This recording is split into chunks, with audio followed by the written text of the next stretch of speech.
वज़ीर आला पंजाब चौधरी परवेज़ इलाही ने कहा है कि असेंबलियां तोड़ने की समरी पर दस्तखत करके इमरान खान को दे चुका हूं, मगर असेंबलियां तोड़ना मुल्क और मईशत के लिए नुकसानदेह होगा।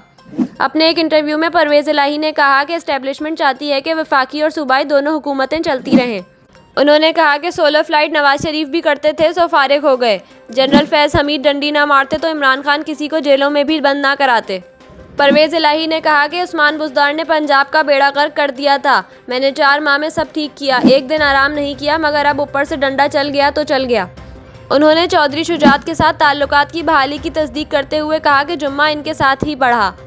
अपने इंटरव्यू में परवेज़ इलाही ने नवाज शरीफ के लिए नेक ख्वाहिशात का इजहार करते हुए कहा कि जनरल बाजवा से कहा था कि शहबाज से नवाज शरीफ बेहतर हैं। नवाज शरीफ और मरियम में सियासत को दूर तक देखने की सलाहियत है और इसीलिए इनका एहतराम भी करता हूँ।